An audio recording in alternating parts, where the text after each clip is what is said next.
especialistas dos impostos estaduais. O que vocês têm para trazer de novidade para nós sobre esse assunto? Tudo. Mudou bastante coisa, na verdade. Muitas. E assim, a gente vindo da área comercial, um dos pontos que mais os clientes procuram quando tem uma troca de contabilidade é a parte tributária, é a parte fiscal, né? Sempre a gente vê uma deficiência ou um ponto que eles não conseguem enxergar, muitas vezes por estar imersos no mundo deles, né? No negócio deles. E aí vocês, eu vendo assim, né? Eu puxando aqui sardinha pro meu lado comercial, tá, gente? Vocês são muito importantes pra gente num processo de venda. Muito. Até quando a gente compartilha conteúdos da área de vocês, a nossa taxa de conversão, de abertura de e-mail, de interação nas mídias é da parte tributária. Então, eu acho que tem tudo a ver. Então, me passem mais matérias. Porque o cliente já pensa. Aproveitando. O cliente já pensa, vai ter uma redução. Pronto. Só que não. Só consegue ver Danilo e Marinalva. Me conta. Tá perfeito. Começando por onde a gente vai começar sobre essas mudanças? A gente pode falar da mudança que vários estados tiveram na alíquota de ICMS, né, Marinalva? Isso mesmo. Na verdade, assim, não foi uma boa notícia, né, aí em 2023. Por quê? Tiveram a implementação nas unidades federativas, né, de algumas alíquotas. Então, as alíquotas internas, elas passaram, né? Por exemplo, se era 17, foi para 19, às vezes para 20. Então, depende de estado. Não foram todos os estados, mas foram alguns, né? Então, a gente vê isso, um impacto bem forte, né? Principalmente quando a gente faz uma venda, né, do estado de São Paulo para essas unidades federativas. Então, o que acontece? A carga tributária fica um pouquinho maior para aqueles que são não contribuintes. Então, fica bem mais forte, né? Então, a intenção do Estado mesmo, que está alterando essa alíquota nesses estados, a intenção que é? Forçar que eles comprem de dentro do Estado e não vão buscar fora. Né? Fomentem entre eles aí, né? Isso, exatamente. Porque tem muita gente que vai comprar fora já pensando, é uma alíquota menor. Mas chega aqui, tem que igual quando quer comprar fora do país, né? Falar, eu vou trazer, sei lá, um videogame lá de fora, porque o imposto é menor. Mas aí se cai também na alfândega, já era. É natural, né? Passou de $1.000, já tem que fazer o recolhimento, né? Então, independente de se passar pela alfândega, naturalmente, no formato que você vai trazer a mercadoria, você já tem ali o imposto, né? Tem a operação que já tem que fazer o pagamento. Mas essas alterações desses ICMS causou um pouco de estranheza em vários estados, né? Porque foi uma mudança de governo de vários estados. Então, foram gestões anteriores que fizeram. O projeto já vinha, né? Que fizeram essas mudanças vieram de surpresa, quando vieram num estado, outro estado, com mudança a partir de abril, a partir de maio, a partir do meio do ano. Então, ainda está uma regra um pouco confusa, então é natural que várias pessoas estão tendo que se adaptar com a mudança ali no formato de preço de venda. Vou vender para aquele estado, é diferente nesse momento, só que daqui 15 dias vai mudar. Então, está pegando um pouco aí os contribuintes um pouco de surpresa na formação do preço, nas plataformas, principalmente de e-commerce, porque é um setor bem afetado. Né? Nossa, é verdade, né? Porque e-commerce normalmente vende para o país todo, para fora, enfim. E fazia tempo que não mudava esse tipo de imposto? Ou muda sempre? E dessa vez foi um... Não. Faz tempo, assim. Tempo com essas mudanças, assim, de alíquota. Sempre tinha alguma particularidade em um estado ou outro, né? Mas dessa vez movimentou bastante. Eu acho que um estado pegou a esteira do outro, os projetos estavam andando, né? E fizeram essas mudanças. Entendi. E eles falam que é mais para uma recuperação orçamentária das perdas que eles tiveram, né? Por conta de pandemia ou por conta de não alterar? Por porque, tudo. Né? Se você pega... a gente já teve essa mudança em 2020 para 2021, né? Até o estado de São Paulo fez uma mudança, né? Complementando o ICMS, então, aplicando um percentual, né, de 1,3% e também... retirando algumas reduções totais e fazendo reduções parciais ou mexendo ali na alíquota de ICMS de alguns produtos, principalmente produtos farmacêuticos, produtos alimentares, produtos que afetam naturalmente o dia a dia cidadão, do né? consumidor. Isso que eu ia comentar. Existem alguns segmentos que são afetados, digamos que mais diretamente, assim? Ou é, tipo, uma forma geral? É assim? uma forma geral, porque se você pega... a gente está falando de alíquotas triviais, assim, que nós temos de ICMS. Mas se você pega, há estados que a gente está falando que foi de 17 para 19, só que se tiver um produto, que é um produto que tem a sua essencialidade lá... Ou a recorrência é muito menor, tipo assim, um produto de perfumaria, que já era, tem estados que tem alíquota de ICMS de 25, de 35, diversos já produtos. é alto. Ali também já teve o complemento. Então, isso a gente está falando para os produtos comuns, que são comercializados na sua grande maioria. Então, há impacto, né? Ainda mais a gente falando hoje do controle da inflação, já tem isso já do aumento de ICMS, naturalmente, isso já vai pesar na mesa do cidadão, né? E o que complica é que, assim, quando você projeta, né, o seu ano, você projetou 2023 com uma margem, né, e com uma alíquota, e aí até a parte de mudança tributária, né, você projeta pensando no que você tem, né, palpável ali de momento. E quando tem essa mudança, como que o empresário faz, assim? Como que, por exemplo, você muda a sua tabela? Eu sei que impacta a parte de sistema também, né? Você precisa adaptar todo o seu sistema que você tem de gestão, né? E aí, como que nossos clientes lá, se você estão fazendo, como que vocês estão auxiliando o pessoal lá da Juscom, né? Da nossa carteira nesse sentido? Porque eu entendo que deve ter sido uma chuva na realidade, assim, tá indo mudando aos poucos. Então, não vai ser tudo de uma vez. Veio a lei complementar justamente para informar, olha, vai ter essas mudanças. Então, por exemplo, no dia 17/3, teve num determinado estado, né?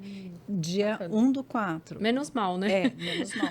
No dia 1/4 vai ter em um outro estado. Então, nós vamos avisando os clientes de acordo com o estado que vai teve a alterando. mudança. E quem também, sei lá, uma transportadora que manda para outros estados, também vocês vão avisando conforme os estados que eles atendem. O que acontece? O lead, a gente tem o lead através da área comercial da Juscom e marketing, né, de mandar essas mudanças. Então, a gente manda essas mudanças através de matérias, né? A Marinalva tenta colocar uma recorrência de pelo menos a cada 15 dias, porque como vai ser uma mudança que ela vai ser alongada, né? Então, é importante os clientes acompanharem essas mudanças, né? E acompanhar os nossos leads de informações. E também os sistemas também dos nossos clientes também auxilia também com comunicados, né? O próprio sistema deles, né? O próprio sistema. E os clientes que estão conosco na nossa carteira, naturalmente, a gente também sempre busca que eles tenham uma empresa que faça uma higienização do cadastro do produto. Então, sempre tem alguma empresa por trás da plataforma, especializada na parte ali da parte de alíquotas, dos percentuais dos impostos, que acaba fazendo essa mudança. Mas é claro que muda ali uma proposta comercial. Então, você vê cliente correndo, querendo comprar mercadoria. Já começa a dar o desespero em todo mundo. Também, né, falando desse período que a gente teve pós-pandemia, a gente teve esse complemento do ICMS, né, que o Estado de São Paulo se antecipou, fez, justamente com essa idealização ali de fixar um pouco o caixa, mas acabou que o caixa do Estado estava bem gordo e continuou bem gordo, né? Não era nenhum problema. E então, neste caso, ela tinha validade de 2 anos. Ela caiu, né, Marinalva? Sim. Ela ficou... chegou no dia 15 de janeiro de 23. O Estado não se manifestou em nada. Então, entendemos que retroagiu. Retroagiu não. Ela não teve evolução, parou. Né? E aí, ela, a partir do dia 16, então, ela voltou para a alíquota que era normal, né?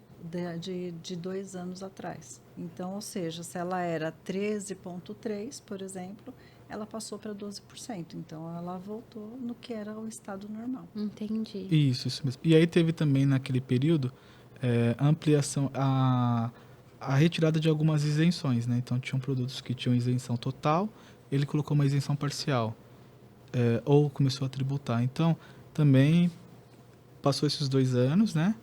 Naturalmente não teve ali a prorrogação, né, por meio de nenhum tipo de decreto, e aí acabou que então também perdeu ali essas questões de ajuste. Então, pelo menos, há uma parte positiva, né? Eu digo que dentre os estados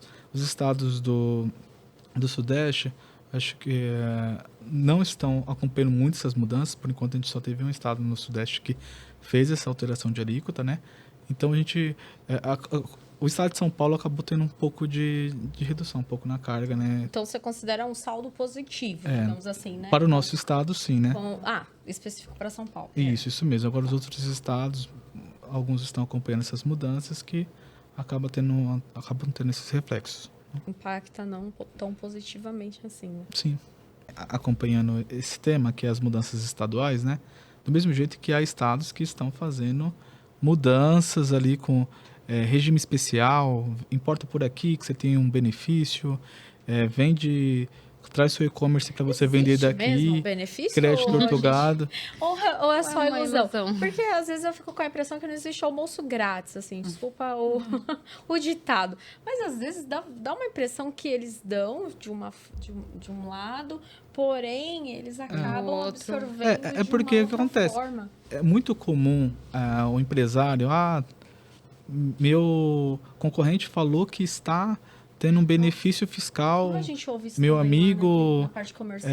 Está tendo uma redução na carga tributária dele, está vendendo para outro estado, eu também quero... O que ele fez? Que eu quero também, né? Eu quero esse milagre. E aí é importante estudar todas as variáveis, né? Esses dias eu peguei um caso com o estado do Espírito Santo que tem lá o seu processo ali de benefício, né, para determinada mercadoria, porque tem as suas variáveis, né? Na área tributária tudo depende, né? Tudo depende. É isso Tudo que depende. eu costumo dizer isso. Depende. E aí, tinha lá mudança, aí tinha um produto importado que vai vender ali para outro estado, né, que tinha um crédito ortogado, que me dava tantos percentuais. Só que se você não amplia para ver o que aquilo pode trazer, porque para o cliente realizar a operação dele através do estado do Espírito Santo, teria que ter um operador logístico.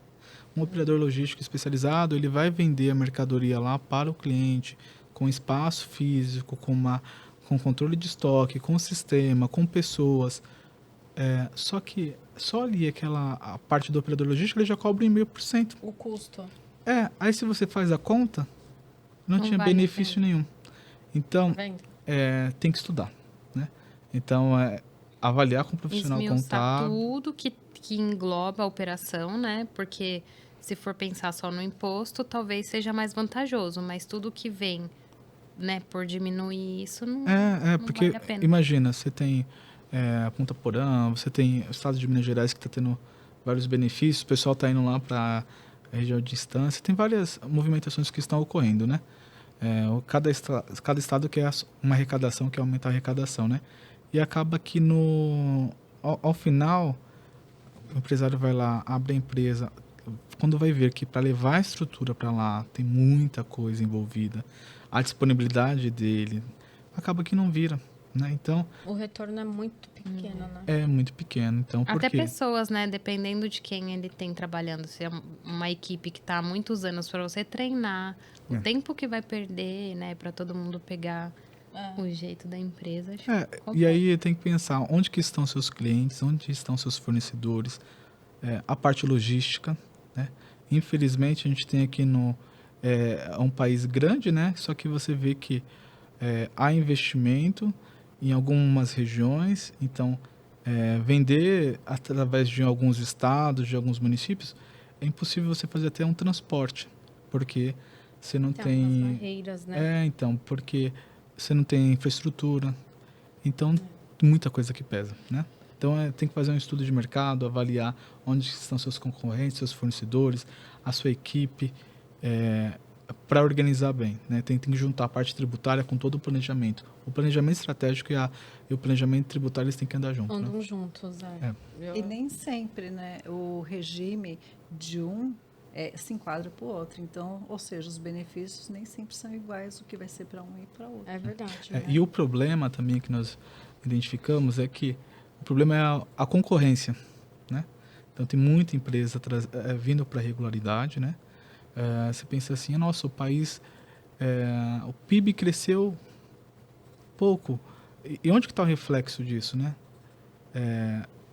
Onde que está aumentando a arrecadação? Você vê nos últimos anos o país batendo recorde de arrecadação, alguns locais batendo recorde de arrecadação. Por quê? Porque a formalização, a atuação do fisco frente às empresas, a tecnologia está levando as empresas para uma regularidade que leva o empresário para a necessidade de se formalizar, né? É um movimento meio forçado, né? É. Eu acredito que até um dos pontos positivos pós-pandemia, a tecnologia trazendo aí essa formalização. Os órgãos de governo, né? Os órgãos de governo ser Exato, digitalizado. tiveram que se atualizar. Antes A pausa que teve, assim, no comecinho da pandemia, em todos os lugares, acho que foi bom para organizar algumas coisas que não dava no dia a dia. Porque aqui é uma loucura, né? Quem mora em São Paulo não para nunca e tem um monte de coisa pra gente fazer o dia inteiro e um monte de coisa para resolver e é sistema que cai, e não sei. Então, a pausa da pandemia para essa parte eu achei que foi benéfica. Deu para tirar conta os disso, projetos da gaveta. Né? Obrigou o empresário, o governo a tirar do Nós papel mesmo, várias coisas. a gente queria sempre fazer vídeo e as mídias, dar um up nas mídias, não sei o quê. Ai, nunca posso. Você é um, né? Então. Ai, não posso, não tenho agenda, não consigo, não sei o quê. Aí, na pandemia, a gente começou a fazer em casa. Hoje a gente teve uma reunião, a gente até comentou sobre isso. Foi caseiro, mas pelo menos a gente deu o pontapé. Aí todo mundo achou legal. Falei, olha só, aí agora todo mundo quer fazer. Quando eu tô em reunião, eu abro os vídeos. Eu falo, olha, assiste esse vídeo aqui, falando de informação Já usa do de preço. conteúdo. Tem aqui um conteúdo, né? Mas foi bom pra nós também. Foi ótimo. Isso foi ótimo.